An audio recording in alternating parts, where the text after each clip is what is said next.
Thailand mirip deh sama kita. Di sana, kepercayaan terhadap kliniknya juga sangat tinggi. Orang sono juga lebih suka ke dukun ketimbang ke klinik. Namun, dalam catatan yang lebih serius, ada perbedaan fundamental antara kepercayaan klinik orang Thailand dengan kepercayaan klinik orang kita. Di kita, mempercayakan kesembuhan kepada ilmu gaib itu dosa hitungannya. Praktek syirik, karena bertentangan dengan ajaran agama, menduakan Tuhan. Sedangkan bagi mayoritas penduduk Thailand, klinik tersebut justru bagian dari kepercayaan religi mereka. Bangsa Thailand berdoa kepada dewa-dewa, meminta kesejahteraan, kesehatan, peruntungan. Dukun adalah perantara rakyat dengan sesembahan mereka. Menolak menjadi dukun berarti menolak percaya kepada dewa-dewa, dan itu adalah perbuatan salah yang bakal mendatangkan kemalangan. Seperti yang persisnya terjadi pada cerita film yang direview kali ini, The Medium, kolaborasi antara penulis naskah Thailand dan Korea. Film ini akan membuka perjalanan horor Mothership pada musim Halloween tahun ini.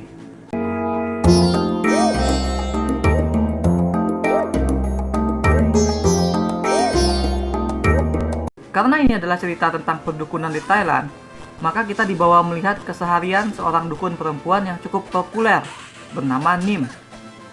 Awalnya cerita tampak cukup inosen.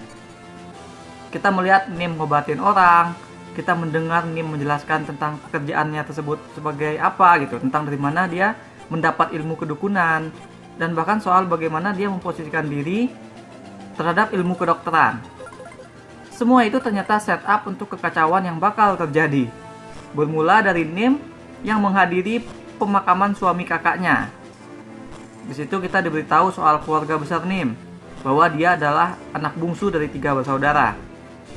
Keluarga besar Nim sepertinya dikutuk, lantaran kakaknya pernah menolak ilmu dukun dari dewa.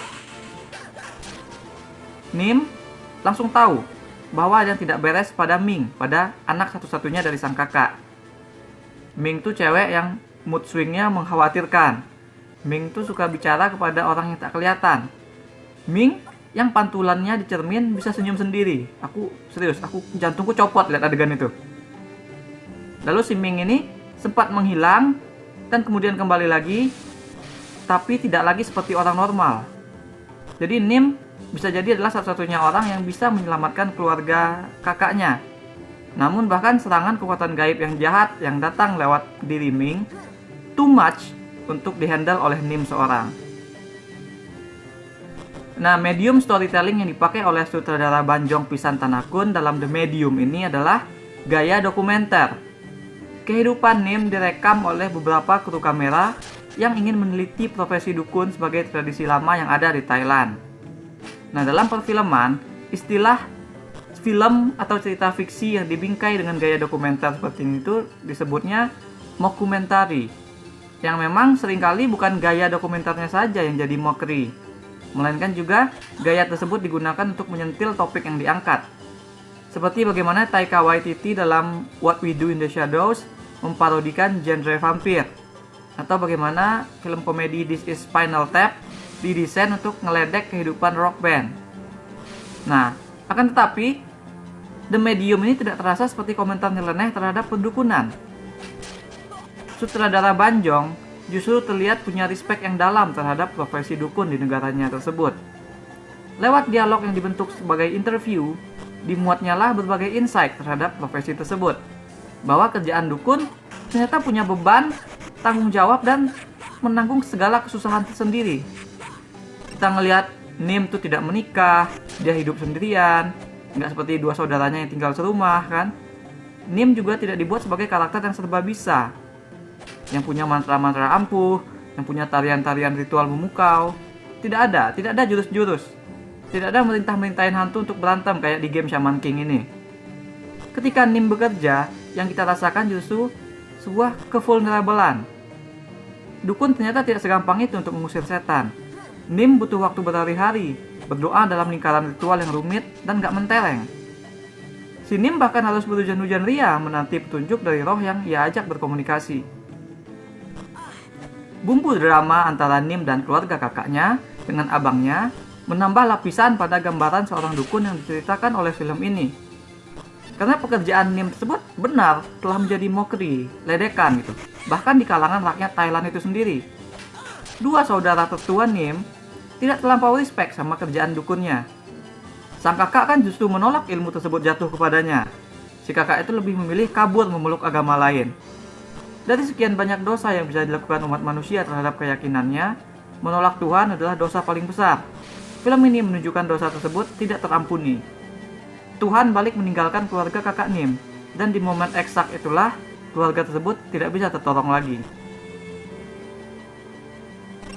Dalam satu adegan diperlihatkan Nim nangis dengan tragis saat patung dewa yang sudah turun-temurun jadi sembahan keluarganya ditemukan dalam keadaan patah. Kepala dewa itu berguling di tanah. Film tidak menegaskan bahwa itu adalah perbuatan roh jahat yang berusaha ia usir atau perbuatan dari orang tertentu yang sengaja menghancurkan patung. Yang jadi poin di situ adalah bahwa kerjaan religius Nim tidak lagi mendapat perlakuan atau tidak lagi diterima dengan sebagaimana mestinya. Gaya dokumenter yang digunakan oleh sutradara digunakan dengan maksimal. Dengan konsep ini, yang kita lihat itu kan terbatas pada apa yang direkam oleh kamera dalam narasi saja. Info yang kita dapat juga tidak bisa lebih banyak daripada yang kameramen dapat. Kita tidak melihat kejadian yang off kamera atau yang tidak direkam. Sehingga ini tuh menambah banyak bobot ke dalam aspek misteri yang dimiliki oleh film. Kayak patung tadi, kita nggak tahu bagaimana pastinya dia bisa rusak. Tapi misteri kejadian tersebut dengan efektif menaikkan tensi. Dan film ini juga jago dalam membangun tensi. Atmosfer mengerikan juga terjaga dengan baik. Salah satu tantangan dalam bikin mockumentary adalah membuat alasan yang bisa dimaklumi kenapa ada kamera di situ. Film ini dengan bijak sekali menempatkan kamera tersebut. Ketika tidak mungkin ada seorang kru yang bisa di satu tempat tertentu gitu, maka film nggak ragu untuk memindahkan pandangan kita kepada rekaman CCTV misalnya. Dan actually memang pada permainan gimmick kamera inilah The Medium menyimpan kekuatan. Sekuen kamera tersembunyi pada menjelang babak ketiga adalah bagian yang paling seram buatku. Jumpscare yang dilakukan pun tidak annoying, melainkan memang efektif sebagai punchline adegan seram. Selanjutnya tentu saja adalah masalah kru kamera itu sendiri. Film ini juga harus menemukan adegan atau alasan yang pas yang memungkinkan kenapa para kru tersebut bisa terus merekam padahal ada hantu di depan mereka. Nah, film ini juga telah memikirkan rancangan untuk itu, yang juga nanti dimainkan ke dalam payoff adegan horor yang super duper nantinya. Kayak jadi di akhir itu nanti ada adegan ketika dengan santainya hantu merebut kamera dari tangan kameramen dan dia balik ngerekam si para kameramen. Nah, saat kamera dibalik itu posisinya terungkaplah horor yang selama ini tidak terlihat kepada kita semua. Dalam lingkup horor, film ini memang gak segan-segan menampilkan darah, adegan menjijikkan, adegan vulgar, hingga ke adegan sadis. Pokoknya kalau mau nonton ini tuh kuat-kuatin mental deh. Jika kalian punya soft spot kepada hewan atau kepada anak kecil, maka kalian akan butuh sebanyak mungkin comfort items yang bisa kalian dapatkan sebagai persiapan sebelum menonton film ini. Dengan perhatian tercurahkan kepada rancangan gaya dokumenter supaya efektif untuk mendapat capaian horor, film ini mau tidak mau jadi sedikit abai sama bangunan narasinya. The Medium akan terasa kepanjangan. Ada masalah pacing yang cukup serius di pertengahan nanti saat film mulai menapaki poin yang berulang-ulang. Si Ming menghilang, terus dia ketemu, terus dia kesurupan. Si Nim berusaha mengusir roh jahat dengan pergi ke tempat-tempat misterius. Lalu Nim seolah sadar, seolah tahu apa yang sedang terjadi, tapi dia balik lagi dan kemudian tetap gagal. Ada beberapa kali siklus tersebut berulang dalam berbagai variasi. Nim sebagai tokoh utama pun mulai menjengkelkan, karena meskipun seharusnya ini adalah interview dia, tapi dia tidak pernah memberitahu apa-apa kepada kita soal kasus Ming. Kamera dan kita hanya mengikutinya kemana-mana, mengikuti tindakan dan pencerahan yang ia dapatkan, tanpa kita pernah tahu dia sebenarnya lagi ngapain gitu. Kita kan tidak tahu apa makna telur yang kuningnya berwarna hitam yang ia temukan. Kita hanya melihat Nim bereaksi. Ada kesan seperti film ini sendiri juga sebenarnya tidak tahu, dan hanya melakukan itu tuh untuk mengulur-ngulur misteri. Lalu tiba-tiba Nim dibikin hilang, dalam tanda kutip. Dia dibikin keluar dari cerita. posisinya digantikan oleh seorang dukun pria yang hadir solid in the game, sehingga karakternya jadi seperti karakter yang serba tahu. Seperti film butuh solusi instan, maka dihadirkanlah karakter ini gitu. Dan di atas pergantian tokoh utama yang begitu saja, dari Nim sepertinya ke kakaknya, kasus misteri tersebut tetap tidak ada penjelasan. Cerita film ini tidak berakhir dengan perasaan yang memuaskan gitu. Ya, aku tahu ini memang bukan happy ending, tapi kan bad ending yang disajikan juga harusnya bisa memuaskan, tapi film ini tidak. Karena tidak benar-benar terasa seperti menuntaskan apa-apa. Babak ketiga film ini adalah ketika semua kerusuhan terjadi. Ketika semuanya jadi asik untuk horor-hororan. Film seketika menjadi all over the place. Malah ada yang kayak zombie yang muncul, ada orang kesurupan yang nabrakin kepalanya ke tembok, sampai otaknya nempel-nempel di tembok gitu. Ada teknik kamera pakai infrared, terus ada voodoo doll diliatin.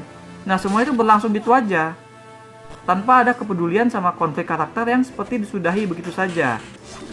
Film yang tadinya meminta perhatian kita pada cerita, pada drama dan perasaan karakter, pada kerjaan dukun, mendadak menyuruh kita untuk senderan dan rileks aja menikmati horor yang mereka sajikan. Yang buatku, itu tuh tampaknya merupakan sebuah ketidakkonsistenan.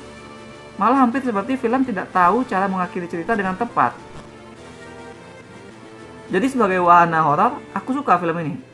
Aku merekomendasikan ini sebagai tontonan Halloween buat kalian. Nuansa horornya kental, relate dengan kita, karakter yang juga somehow terasa akrab, gaya bercerita yang efektif sebagai landasan momen-momen seram yang bikin kita segan matiin lampu di rumah saat malam hari. Nah, film ini punya semua itu. Semua wahana horor itu udah punya. Yang tidak film ini punya, dan ini penting, adalah konsistensi bangunan cerita. Kalau kita nonton ini tanpa subtitle, aku yakin kita masih bisa mengerti. Kita nggak akan ketinggalan banyak narasi penting, karena memang tidak banyak narasi penting yang ada di film ini. Karena yang punya payoff pada film ini itu hanya gaya berceritanya, ceritanya sendiri tidak. Film ini ternyata tidak seefektif saat dia menjadi wahana horor. Sebagai film horor dia kurang gitu. Yang ternyata tepat sekali seperti judulnya kan, medium, sedang-sedang saja. Aku berikan 5 dari 10 bintang emas untuk The Medium. That's all we have for now. Ngomong-ngomong soal dukun, dulu waktu kecil aku tuh punya penyakit amandel yang cukup parah, yang tiap bulan aku pasti sakit demam gitu. Karena takut dioperasi, aku pun dibawa orang tua berobat ke dukun. Nah, lucunya sebelum ketemu sama dukun yang benar, aku sempat nyasar dulu ke dukun yang ngasal. Dari mana aku dan orang tuaku tahu bahwa dukun pertama itu ngaco? Well, karena dia nyuruh kami untuk nyari obat berupa telur dari ayam hitam yang berbulu putih. Nah, jadi apakah kalian punya pengalaman lucu juga atau mungkin pengalaman seram seputar perdukunan? Share with us in the comments. Jangan lupa hit like dan subscribe supaya tak ketinggalan review-review dan playthrough lain. Kunjungi mydirtshit.com untuk baca review dengan lebih detail. Kalian bisa juga kunjungi store mydirtshit di ciptaloka.com. Ada banyak kaos dan pernak-pernik custom yang unik, mulai dari film, game, hingga wrestling. Dan juga ada khusus bulan Oktober, kaos-kaos spesial Halloween. Thanks for watching. Remember in life, there are winners and there are losers.